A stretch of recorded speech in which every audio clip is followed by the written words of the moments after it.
Welcome to the Puberty Prof podcast, where information and tools are shared to help you have conversations about puberty and other growing up topics. Here is your host, Lori Reichel, the Puberty Prof, a nationally recognized health educator, author of the award-winning book, Common Questions Children Ask About Puberty, and creator of the Talk Puberty app.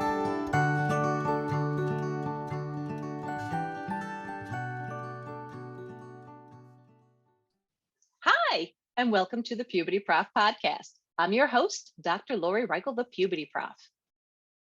As mentioned in the first episode of this fall series of the Puberty Prof podcast, that was episode number 66.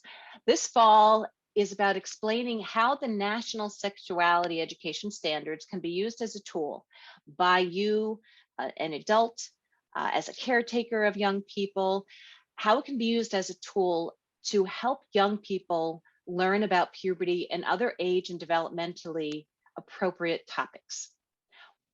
One of the topics in this bunch of standards is the topic of consent and healthy relationships. And that's what this episode is going to be focused on. So for the description, if you go to the description, you will see a link to the National Sexuality Education Standards. And if you go to what I see as page 38, it might be off one or two pages, depending upon what you're looking at on the document. But we're going to be going over what is written for what young people can learn regarding consent and healthy relationships. Not only what they can learn, but what is age and developmentally appropriate. And again, listen to episode number 66 if you want to have a little bit more background about what these documents are. So to help talk about this topic today, I invited Meghan Conklin, who has a background in public health. And I have to give a shout out to Kim Cook. She is the person that put together the Sex Education Alliance. Kim Cook gives rave reviews about this person, Meghan, and I'm so excited to have you here today. Meghan, would you like to say hi to our listeners today? Absolutely. Hi, everybody. My name is Meghan Conklin. I am 22 years old. I live in New York State, pretty much Canada, New York State, and I currently work at Planned Parenthood as our community engagement manager.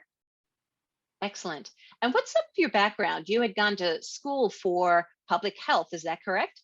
Yep, I have a 4-year degree in community health from SUNY Potsdam, so State University of New York, and I minored in sexual health and women and gender studies. Excellent. Well, thank you so much for being here today. I'm looking forward to our conversation. Are you looking forward to it too? Absolutely. I can't wait to say what I think and hear what you have to say as well, see where we agree and have some same thoughts. Excellent. And feel free to pass in any questions and agree to disagree. Yeah, that's absolutely. all good on this podcast. Okay. So I have pulled up page, it looks like 38 to me on the National Sexuality Education Standards, and it's the topic of consent and healthy relationships. So what we're going to do here, Meghan and I are going to take turns reading things. We're going to start with what's under the core concepts for what children should be able to do or know by the end of second grade. So we're going to start with the younger children and we'll see how far we can get. We'll definitely be able to talk about what is written for up to the second grade and the fifth grade. And we'll see if we can get up to the eighth grade today. So after we have a statement read, we'll also talk about it. Maybe we'll define what the terms are. Meghan, do you want to start off with the first one? Absolutely. So our first one, we have describe characteristics of a friend. So Meghan, would you say that that is something that by the end of second grade, children are able to do? Absolutely. I think with the movies and TV shows, books that they get to read, you can point out characters who act in healthy and unhealthy ways, and they might be able to take that to real life experiences, seeing friends who are kind and tell the truth.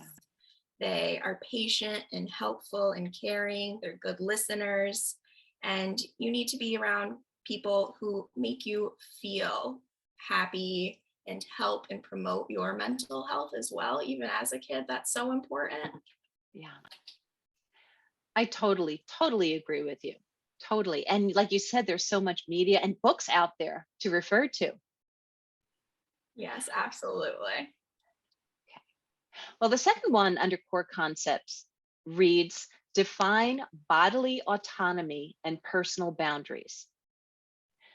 Now, I don't know about you, Megan, but I know that when I work with young people, when we talk about their bodies, I actually, sometimes I have like an outline of just a body overall. It doesn't identify as anything but just a body, a person's body, and that they could even write on it like what they would feel comfortable, a friend touching on their body, like their shoulder, if they feel comfortable with a hug, but very, very specifically, like for personal boundaries, no touch is appropriate too. What do you think about those things? Absolutely. I think with the personal boundaries, it's knowing what they are comfortable with, and that can change with different people. If someone doesn't respect boundaries, that's not okay. Okay, how about reading the next one? Okay, so our next one is define consent. To hear more on this topic, listen to the full episode on your favorite podcast platform. And remember to check out the Talk Puberty app. Thanks for listening to this part of this episode, and have a happy and healthy day. Thank you for listening to the Puberty Prof podcast, where information and tools are shared to help you have conversations about puberty and other growing up topics. Did you enjoy this episode?